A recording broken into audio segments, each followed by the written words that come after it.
मैं आपके साथ कहकशा और आप देख रहे हैं टाइम्स एक्सप्रेस। उत्तर प्रदेश की राजनीति में भारी भूचाल आने वाला है। जिस तरीके से लोकसभा चुनाव के नतीजे आए हैं, उत्तर प्रदेश में भारतीय जनता पार्टी की गंदी हार हुई है। इसके बाद से आप लगातार देख रहे होंगे कि किस तरीके से भारतीय जनता पार्टी में ही फूट पड़ती हुई नजर आ रही है। योगी आदित्यनाथ को भारतीय जनता पार्टी उत्तर प्रदेश में अपनी हार का ठीकरा फोड़ रही है, उन्हें जिम्मेदार ठहरा रही है। लेकिन अब योगी आदित्यनाथ ने भी एक बड़ा बयान दे दिया है।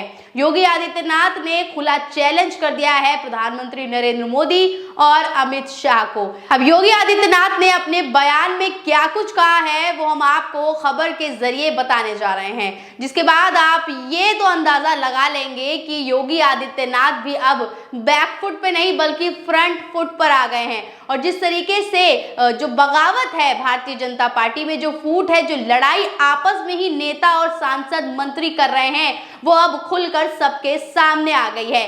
सबसे पहले आपको हम योगी आदित्यनाथ का वो बयान बताने जा रहे हैं जिसके बाद से बवाल मच गया है, जिसके बाद से हंगामा शुरू हो गया है और अब आमने सामने की लड़ाई होती हुई भी नजर आ रही है।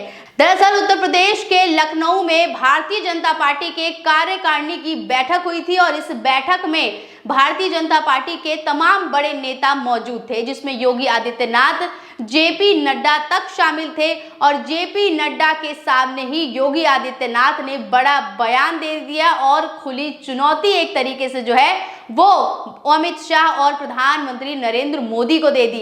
अब सबसे पहले बयान पर नजर डालते हैं कि योगी आदित्यनाथ ने क्या कुछ कहा है इस कार्यकारिणी की मीटिंग में। देखिए, योगी आदित्यनाथ ने कहा कि लोकसभा चुनाव में आई कम सीटें, अब उपचुनाव को लेकर सीएम योगी ने बीजेपी कार्यकर्ता से कर दी बड़ी अपील। ये हेडिंग है यूपी तक की।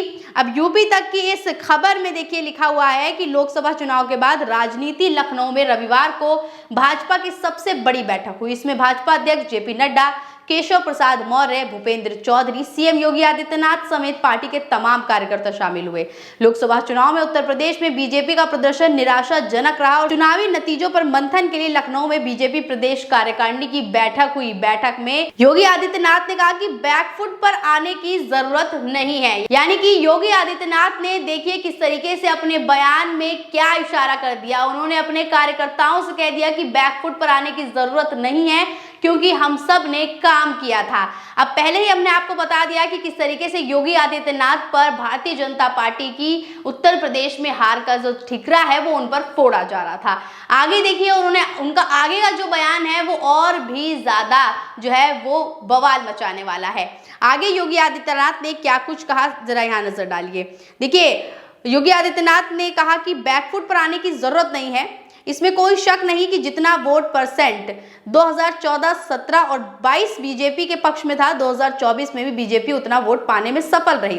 कार्यकारिणी की बैठक में सीएम योगी ने कहा कि जहां हम अति आत्मविश्वास रहते हैं, लगता है कि जीत ही रहे हैं, वहां कई बार चोट पहुंच जाती है। योगी आदित्यनाथ ने अपने बयान में ये तक कह दिया कि ओवर कॉन्फिडेंस के चलते उत्तर प्रदेश में भारतीय जनता पार्टी की हार हुई है। जी हाँ, और ये बात कहीं ना कहीं योगी आदित्यनाथ प्रधानमंत्री नरेंद्र मोदी की ओर इशारा करते हुए ही कह रहे थे, क्योंकि जिस तरीके से प्रधानमंत्री नरेंद्र मोदी ने लोकसभा चुनाव से पहले ये नारा लगाया था कि अब की बार 400 पार, तो इसी 400 पार के कॉन्फिडेंस के चलते इस बार उत्तर प्रदेश में भारतीय जनता पार्टी की हार हुई है। और ये बात खुद योगी आदित्यनाथ ने कही है। और इससे पहले हमने आपको बताया था कि शिंदे गुट की तरफ से एकनाथ शिंदे ने भी ये बात कही थी कि जो ओवर कॉन्फिडेंस था, जो ये 400 पार का नारा था, इसकी ही वजह से कहीं ना कहीं महाराष्ट्र में भारतीय जनता पार्टी पीछे रह गई और उनका प्रदर्शन काफी कमजोर हो गया। तो अब पहले एकनाथ शिंदे ने ये बयान दिया था, अब योगी आदित्यनाथ भी ऐसा ही बयान दे रहे हैं। तो बीजेपी ही क्या, एनडीए में भी बगावत हो रही है, एनडीए में भी फूट पड़ती नजर आ रही है। इसके अलावा अब आपको हम आगे बता देते हैं कि किस तरीके से अमित शाह और योगी आदित्यनाथ के बीच सामने की लड़ाई छिड़ गई है। इस बयान के बाद यही इशारा लगाया जा रहा है, ये संकेत और ये अंदाजा लगाया जा रहा है कि योगी आदित्यनाथ अब फ्रंट फुट पर आ गए हैं और वो अब प्रधानमंत्री नरेंद्र मोदी और अमित शाह को सामने से खड़े होकर चैलेंज करते हुए भी नजर आ रहे हैं। और ये दो बयान नहीं, ये दो लाइनें ही नहीं, इसके अलावा योगी आदित्यनाथ ने तो एक ऐसी बात भी कह दी है जिसके बाद से तो ये साफ हो गया है, तस्वीर बिल्कुल साफ हो गई है कि अब क्या योगी आदित्यनाथ और भारतीय जनता पार्टी के बीच कुछ भी ठीक नहीं चल रहा है। दोनों के बीच घमासान मच गया है, दोनों के बीच अब आमने सामने की लड़ाई हो गई है। यहाँ देख लीजिए खबर निकलकर सामने आई है और योगी आदित्यनाथ ने देखिए क्या बयान दिया है। योगी आदित्यनाथ की तरफ से बयान आया है कि देश संकट में है, हमने जाति और मजहब के नाम पर कोई भेदभाव नहीं किया है।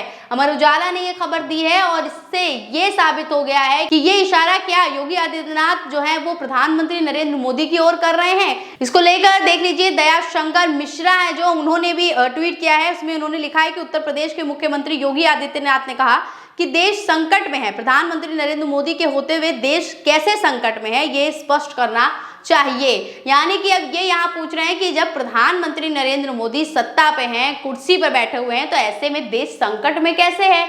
अब ये जो सवाल है वो दयाशंकर मिश्रा जो है वो कर रहे हैं क्योंकि योगी आदित्यनाथ ने ये बात कही है कि देश संकट में है। अब क्या प्रधानमंत्री मोदी के रहते हुए देश संकट में है ऐसा योगी आदित्यनाथ कहना चाह रहे हैं क्या वो कुछ और कहना चाह रहे हैं, ये उन्हें स्पष्ट करना चाहिए था। अब आप देख लीजिए जब आर पार की लड़ाई छिड़ गई है, ऐसे में ये भी बात उठ के आ रही है कि योगी आदित्यनाथ की कुर्सी जा सकती है। पहले भी हम आपको कई खबरें दिखा चुके हैं जिसमें ये बात जो है वो सामने आई है। इस बात का जिक्र किया गया है, सूत्रों के हवाले से निकल कर आई है कि योगी आदित्यनाथ को भारतीय जनता पार्टी के आला कमान जो है वो कुर्सी से हटाने की तैयारी कर रहे हैं, उन्हें मुख्यमंत्री पद से हटाने की फिराक में है। अब इसको लेकर देख लीजिए ये बात जो है बिल्कुल सटीक मानी जा रही है कि जहां तक योगी आदित्यनाथ जो है वो अब खुला चैलेंज प्रधानमंत्री और अमित शाह को दे रहे हैं, ऐसे में इन लोगों के बीच कुछ भी ठीक नहीं चल रहा है और आने वाले समय में कुछ भी हो सकता है। देखिए एबीपी न्यूज की तरफ से खबर चलाई गई। देखिए हेडलाइन देख लीजिए, लाइव खबर चल रही थी कि योगी आदित्यनाथ को पद से हटाया जा सकता है, मुख्यमंत्री पद से हटाया जा सकता है। इसके अलावा देख लीजिए आपको एक ट्वीट भी दिखाते हैं। आईपी सिंह ने देख लीजिए ट्वीट किया है, एबीपी का स्क्रीनशॉट शेयर किया है। इसमें लिखा हुआ है कि यूपी में हार के बाद बीजेपी में बगावत शुरू। और इसको ट्वीट करते हुए देखिए आईपी सिंह ने लिखा है कि ऐसी हेडलाइन 4 जून 2024 के बाद से ही दिखाई और सुनाई दे रही हैं। तो आप खुद देख सकते हैं कि जिस तरीके की ये हेडलाइन सुनाई दे रही हैं और लगातार चुनाव के नतीजों के बाद सुनाई दे रही हैं कि योगी आदित्यनाथ को पद से हटाया जा सकता है और इसके लिए केशव प्रसाद मौर्य भी पूरी जद्दोजहद में लगे हुए हैं। ट्वीट देखिए समाजवादी पार्टी की तरफ से किया गया है, मीडिया सेल की तरफ से। उन्होंने लिखा है कि भाजपा कार्य समिति की बैठक में सीएम योगी का बयान है कि सरकार को खरोच आई तो ठीक नहीं होगा। उसी बैठक में केशव प्रसाद मौर्य ने सरकार को आड़े हाथों लेते हुए गर्म तेवरों के साथ कहा कि संगठन सरकार से बड़ा है। केशव मौर्य का कहना सही है क्योंकि सीएम योगी भाजपा के ही नहीं, सीएम योगी उत्तराखंड के हैं, आयातित हैं। वे पूर्व में भी भाजपा से अलग संगठन हिंदू युवा वाहिनी के नेता रहे हैं और भाजपा के खिलाफ अपने संगठन के लोगों को चुनाव लड़वाया है। सीएम योगी तो भाजपा के लिए मूलतः बाहरी हैं। सीएम योगी आज भी अंदर खाने से अपने अलग संगठन हिंदू युवा वाहिनी को मजबूत करते हैं और उसी के नेता हैं। अब केशव मौर्य हर कीमत पर योगी को कुर्सी से हटाना चाहते हैं। तो यहाँ देख लीजिए ये ट्वीट आया है कि केशव प्रसाद मौर्य हर कीमत पर योगी आदित्यनाथ को कुर्सी से हटाना चाहते हैं। भाजपा के आला कमान भी यही चाहते हैं। अब देख लीजिए पूरे भाजपा एक तरीके से एक हो गई है और योगी आदित्यनाथ अलग हो गए हैं। वहीं योगी आदित्यनाथ के भी तेवर बदल गए हैं, खुली चुनौती दे रहे हैं। ऐसे में अब देख लीजिए बगावत जो है भारतीय जनता पार्टी के अंदर ही शुरू हो गई है। अब जब भारतीय जनता पार्टी के अंदर के ही जो नेता हैं वो आपस में लड़ रहे हैं, ऐसे में पार्टी कितनी मजबूत है आप खुद अंदाजा लगा सकते हैं।